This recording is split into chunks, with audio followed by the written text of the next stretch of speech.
Random story number 3. The Last Blue Falcon, inspired by Meellowstar's digital drawing Blue Feather.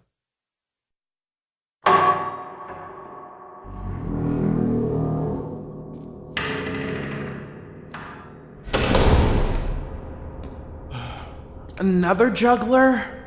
King Rayon rolled his eyes. He sighed loudly and slumped down in his throne.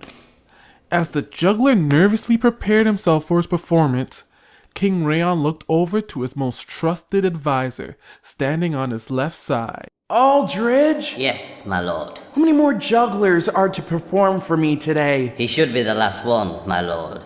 Make sure he is. Looking at all these things being tossed around in the air is making me feel nauseated. King Rayon looked down his royal steps. On each of the 7 steps stood 2 guards, dressed in black armor. In between the guards was a long red velvet carpet. The red carpet led to the rare white limestone floor, where intricate designs were etched throughout. Large limestone pillars surrounded the room. Red trimmed tapestry depicting the many battles the castle had seen over the years hung between the pillars. In the center of this grand throne room stood a nervous young man dressed in a white tunic and black trousers. He bent down slowly and opened up a wooden box. When he rose again, he held in his hand 3 red batons with red ribbons on the end. He bowed towards the king and smiled nervously. The king waved his hands dismissively, signaling to the man to begin his performance. The juggler tossed his ribbon-fringed batons in the air while dancing side to side. Aldridge, could we not do any better than this? It's hard to get the best entertainers when you kill the ones that make a mistake, my lord. Word has spread. All right, yes. I should stop doing that, I suppose. They watched the juggler spin around and continue juggling without missing a step. I wish one of those ribbons would wrap around that man's neck and choke him to death. At least that would be mildly amusing. My lord, I know you have been restless lately. Yes, I have. It's been almost a year since the war ended. I don't know what I did with myself before then. Maybe I should start another and claim more trophies like this one. He patted the bird cage set on his right side. Inside the cage was a Haragon blue falcon. It was a constant reminder of the hard-fought victory in the war against the family's most hated rival, the Kingdom of Haragon. The only sound that escaped the bird's mouth was an occasional gasp for air or a muffled shriek. Its ability to shriek, like a normal blue falcon, had long since been removed. My lord, first let the Haragon slaves finish building the wall, the moat, and those massive catapults that will make our army the most formidable in the land.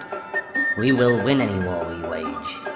Anyone who ever dares to attack us will be dead, well before they even touch the castle walls. Yes, Aldridge, I know I should be patient. But if I don't find a way to entertain myself, I will go mad. The juggler tossed all 3 batons in the air, did a flip, and landed in a crouch position.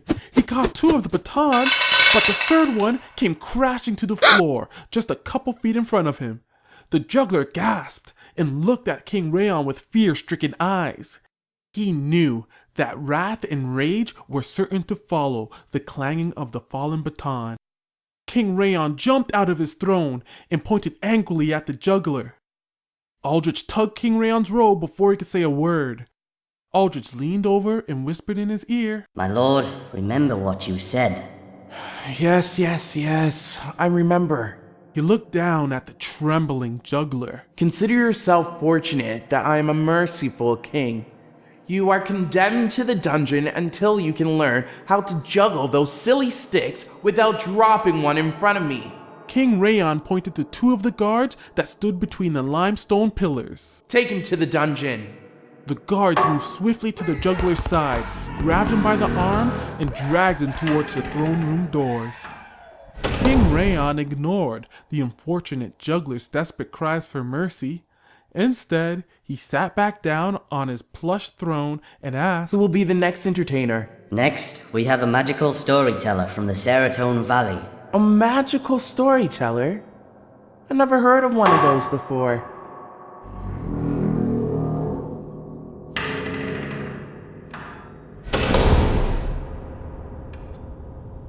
The large doors to the throne room opened, revealing a man wearing a tattered brown hooded cloak, the hood shrouding his face in darkness.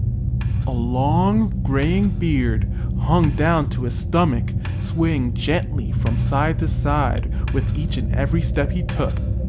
As he moved forward, the loud tap of the walking cane he used to assist him echoed throughout the throne room. His heavy limp and the excessive hunch on his back showed how much he needed the assistance of that cane. Under his other arm, he carried a wooden board and a stand to set it on. When he got to the center of the throne room, he set the stand up and put the wooden board on it so the king could see it clearly. The side of the wooden board that faced the king was covered by a sheet of glass, and between the board and the glass was sand. When the storyteller was ready, he faced the king and took off his hood, revealing himself as an old man with a very weathered face. His tired eyes stared deep into the king's eyes, and he leaned heavily on his cane with both hands.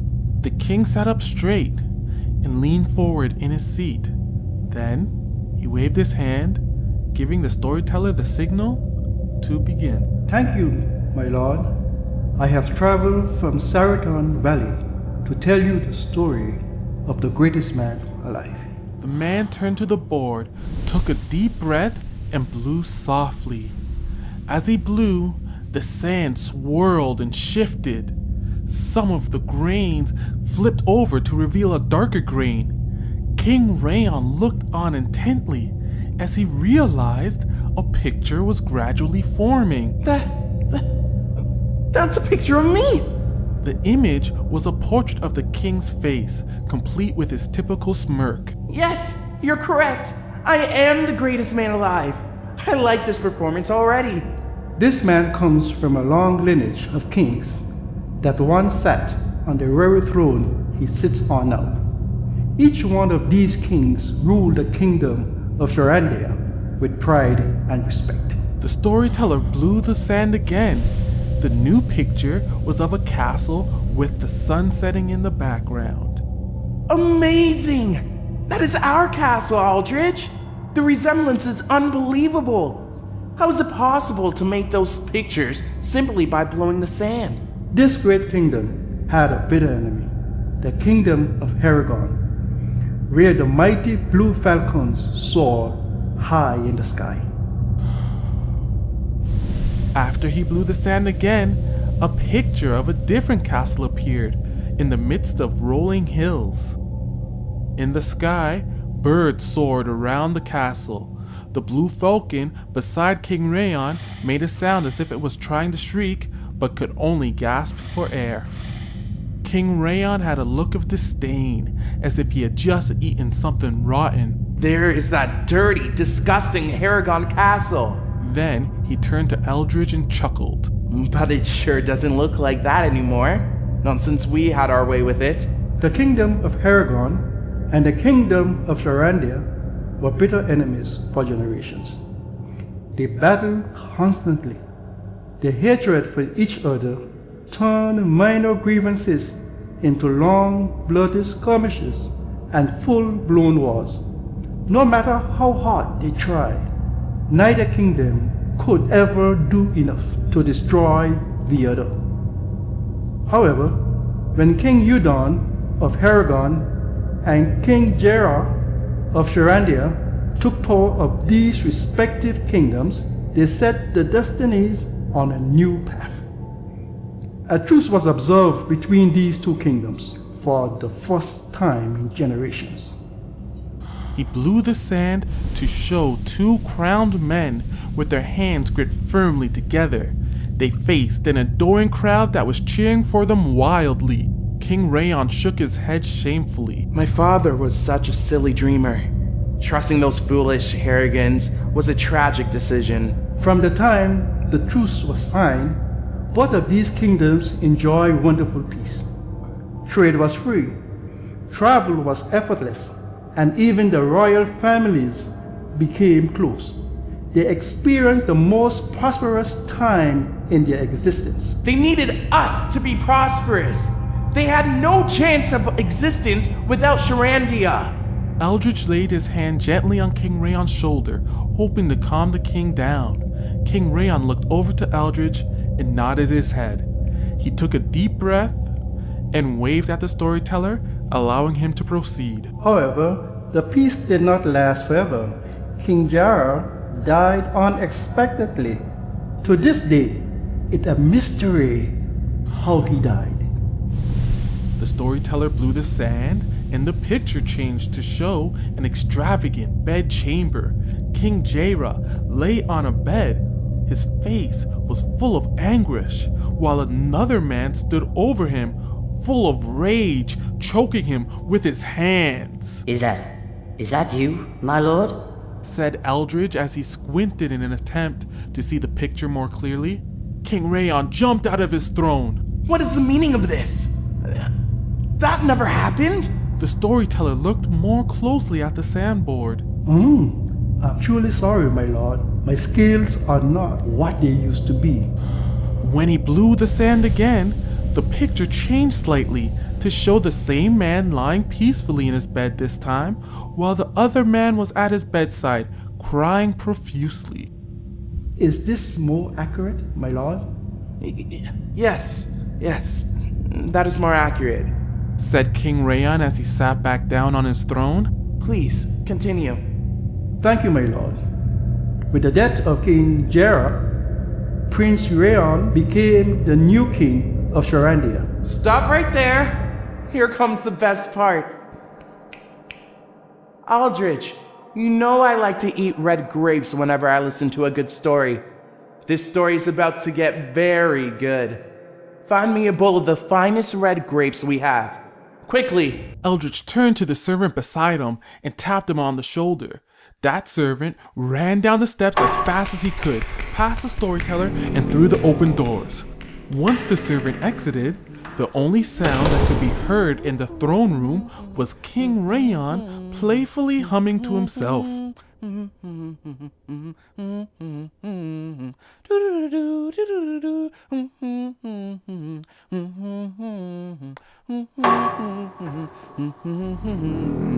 Finally, the throne room doors opened again.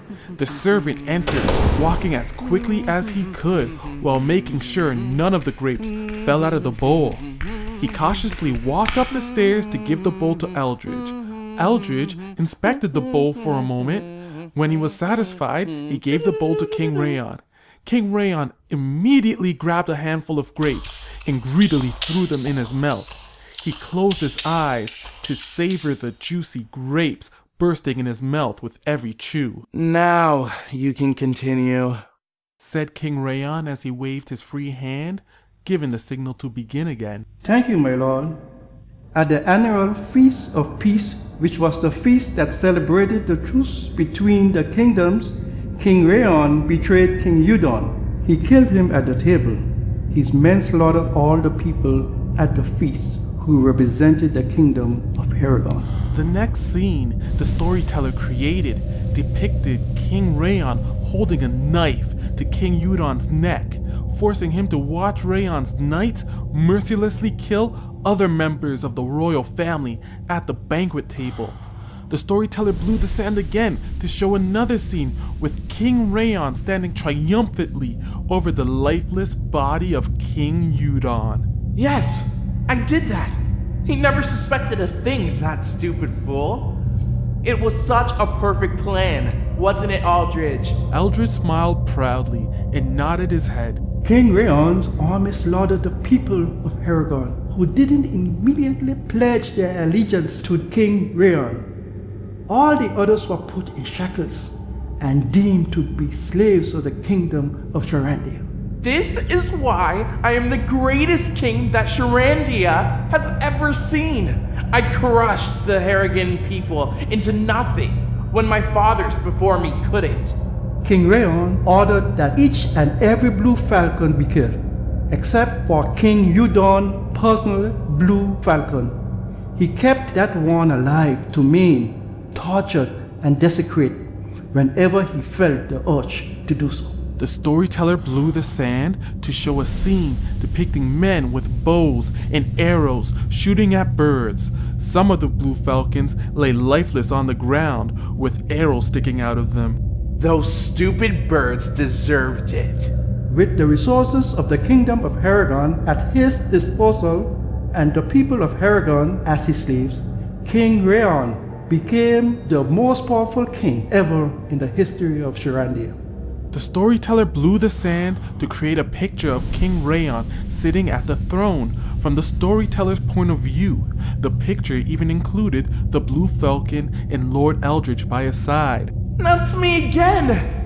The most powerful king in Sharandia's history. What a wonderful story, isn't it, servants? Everyone else in the room started clapping too.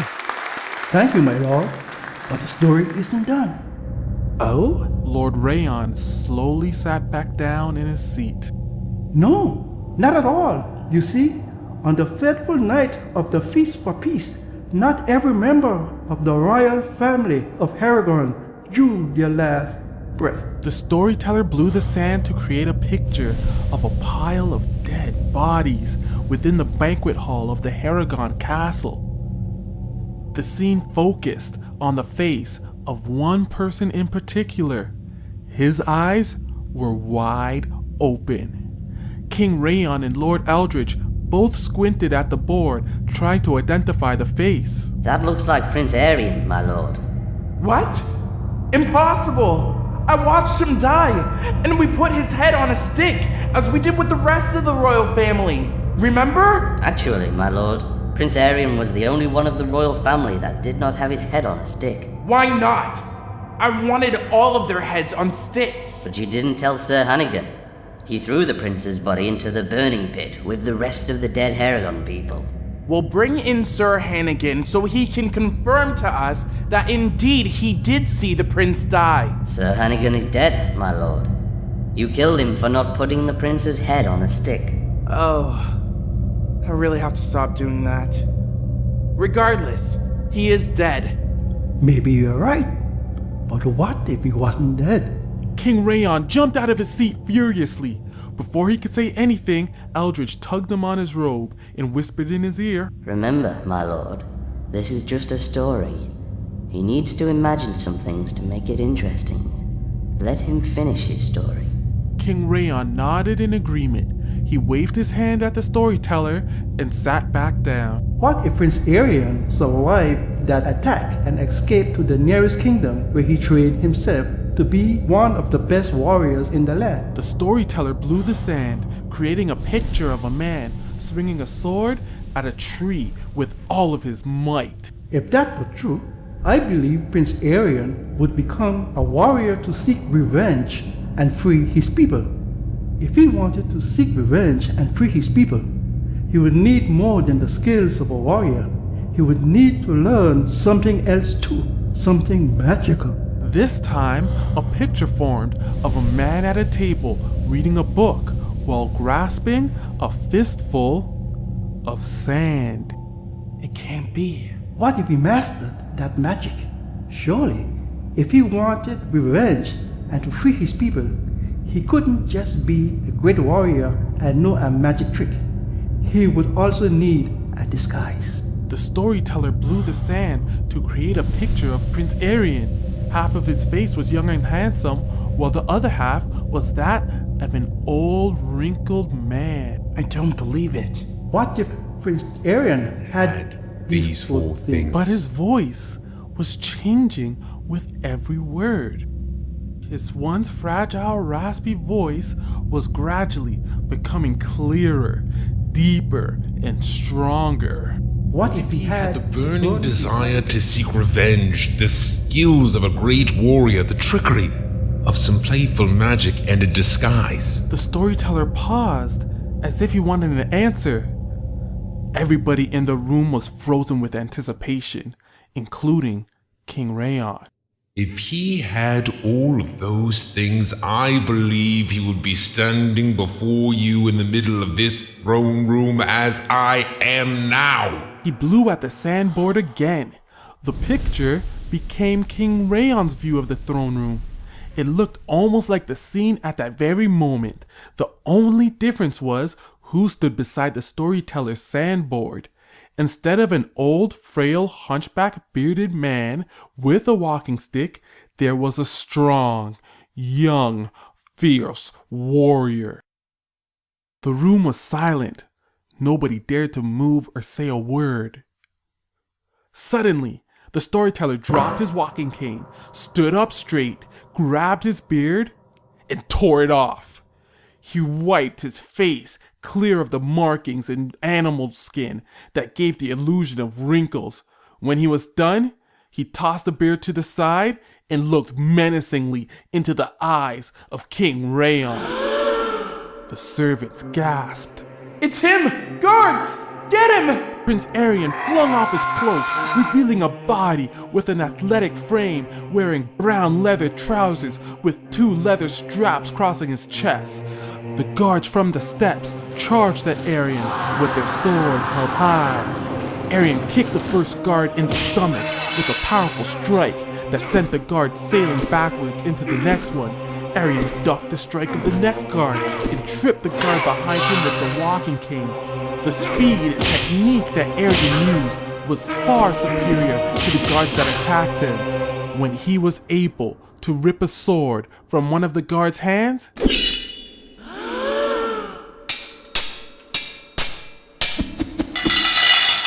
Oh no.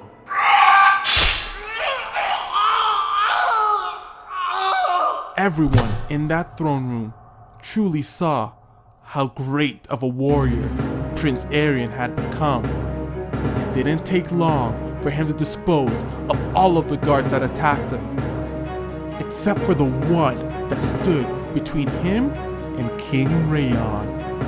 Arion smiled.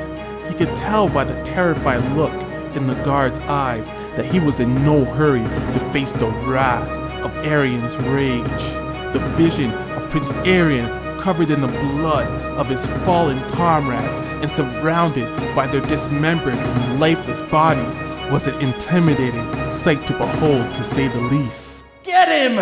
What are you waiting for? Valiantly, the guard charged towards Arion with his sword held high as he uttered a loud battle cry that echoed throughout the throne room. When the guard was close enough, Arion simply ducked to the side and stuck his foot out, forcing the clumsy guard to trip over it, crashing to the floor face first. Arion twirled his sword skillfully and lifted it high in the air with the tip pointing down towards the helpless guard. Arion! Arion looked up to see King Rayon with his sword mere inches from the blue falcon. No! Suddenly, Arion felt an immense pain in his leg. He looked down to see the guard smiling at him. He had stabbed Arion in the thigh with his sword. Blood poured down the blade. Arion finished bringing down his sword down onto the guard, killing him instantly. Then he stumbled backwards and fell to the ground, clutching his leg. King Rayon let out a triumphant yell and applauded enthusiastically. Yes! Oh, now that was entertaining, wasn't it, Eldridge? Eldridge peeked out from his hiding spot behind the throne, exhaled in relief, and nodded emphatically. Laughing, King Rayon jumped off his throne and pointed at Arion. What a stupid Haragon fool you are. How does it feel having that stupid blue bird you people worship be the reason for your demise? King Rayon started to walk slowly down the royal steps. Arion grimaced from the searing pain in his leg. He couldn't bend it at all. Blood oozed through his hands as he tried to apply pressure to the wound. He heard the clanking of armor behind him and knew that more guards would be there in moments. Arion picked up the sword beside him, adjusted it in his hand, and heaved it like a harpoon towards King Rayon. The king yelped as the sword sailed past him. He dove to the ground just as it whizzed by his head. The sword hit the birdcage, knocking it off its pedestal. As it fell, the cage door flung open, and the falcon flew out. King Rayon, the blue falcon is escaping. Squealed Lord Eldridge from his hiding spot behind the throne. The bird shrieked as it flew high towards the ceiling. Archers! Archers! But there were no archers in the room. The falcon flew out the throne room doors just as the guards came rushing in. That doesn't matter anymore. Said Rayon as he walked down the steps with a wide smile on his face. I have a much better prize kneeling here in front of me. The guards grabbed Prince Arian. They held him in place as he unsuccessfully tried to grab another sword. They gripped him tightly by the arms and turned him so that he was facing King Rayon.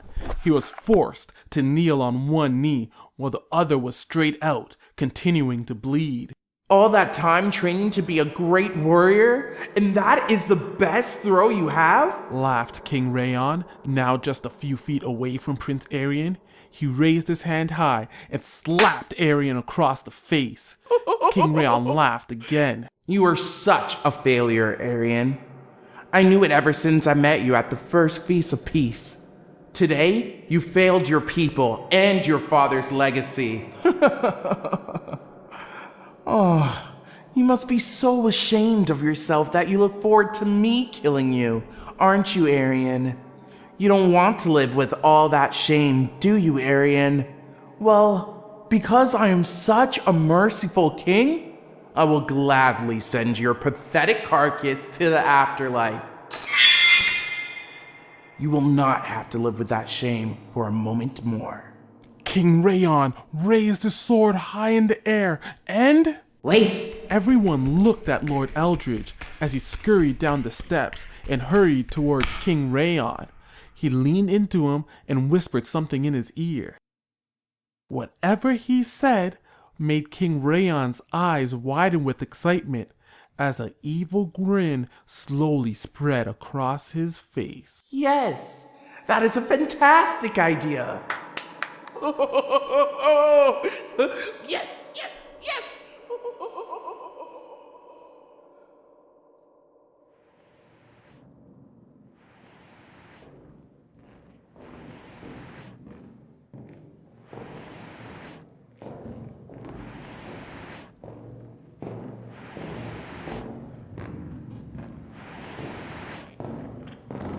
Prince Arian was dragged through the castle, feeling lightheaded from losing so much blood.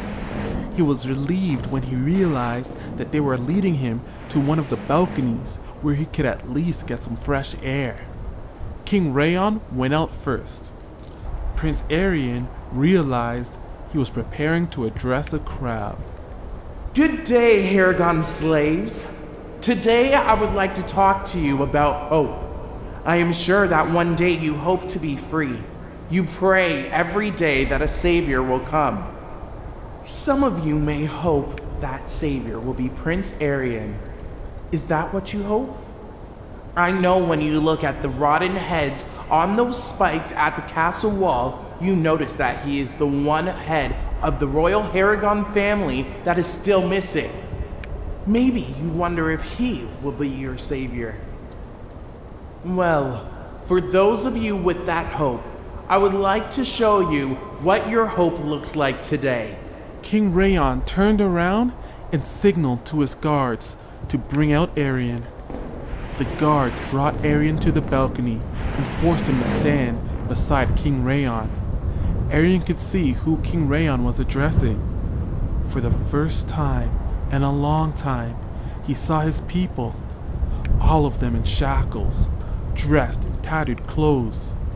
Although he was too far and too woozy to see their faces clearly, he could sense their despair and hopelessness. A tear rolled down his cheek.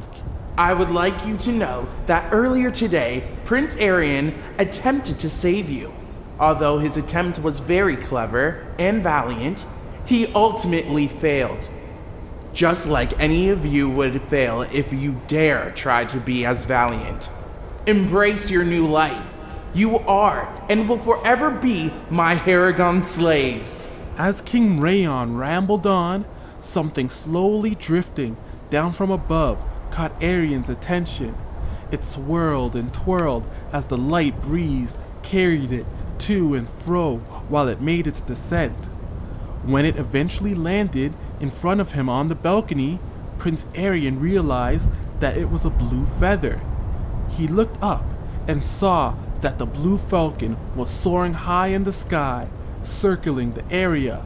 The falcon shrieked louder than Arian had ever heard a blue falcon shriek before. This made Arian smile.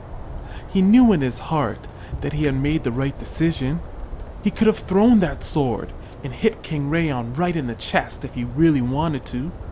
Although every bone in his body screamed for him to do just that, he knew in his heart that freeing the blue falcon was much more important. The blue falcon represented the spirit of his people. To have it locked in a cage was like capturing the soul of all the Haragon people. And now that it was free and soaring high, Arian knew that it was only a matter of time before his people would be free too. Although Arian might not live to see that freedom restored, he was content knowing that it would be someday.